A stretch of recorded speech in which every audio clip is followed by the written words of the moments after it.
Let's have a look at how you can make the Feedbucket widget appear and function differently between clients and your team members. So when you're inside of a project, you can head over to settings. You can see here we have the widget and we have client functionality and member functionality.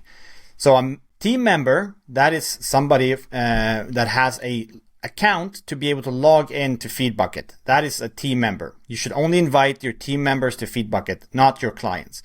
Your clients are then people that will submit feedback. So that could be your clients, for example, or other stakeholders. So if we go in here to client functionality, you will see you have a bunch of different settings here to make the widget appear differently.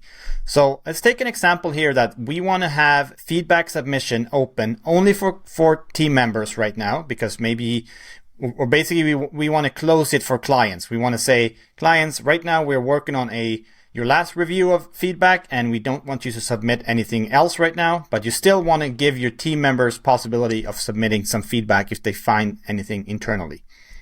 So what I do now is I'm going to close here. I'm in client functionality. I'm going to close it for client. An important part to understand now is that Feedbucket is kind of trying to say that, okay, you probably want to close the feedback submission for everyone. That's kind of our assumption. So what you need to do now, if you head over to member functionality, you will see that we have also, there's a sync between client functionality and member functionality. So if you want to now make sure that you still have it open for members, what you can do is you click here and hit save. Now you see feedback submission is open for members, but it's closed for clients. Website here that I am logged in as a client. You see I have a reporter here. I'm not a team member here. I'm basically in incognito mode.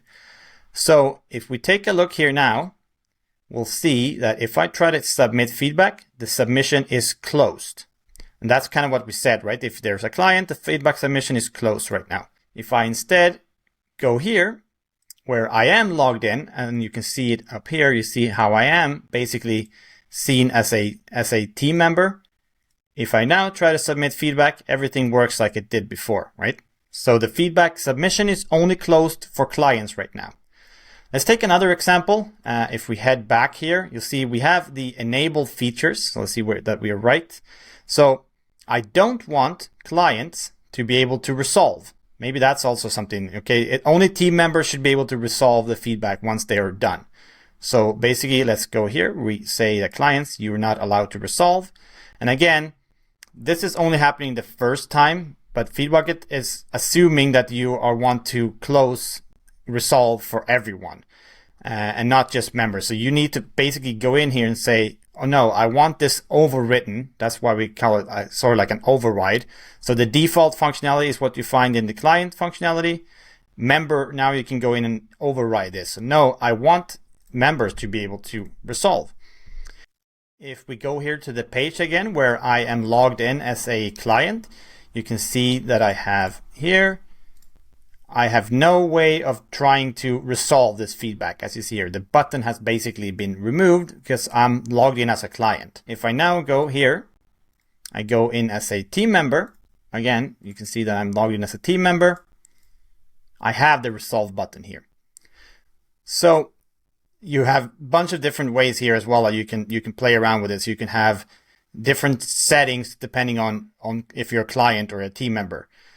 So this is the first step for us in Feedbucket to really make sure that, okay, it should be worth it to have your team members inside of Feedbucket because, you can have different functionality if you're a team member compared to if you're a client. And this opens up a lot of new areas for us to be able to do things that we haven't wanted to do before. So take a look, play around with this and see, here's the client functionality, and then you can override that with the member functionality.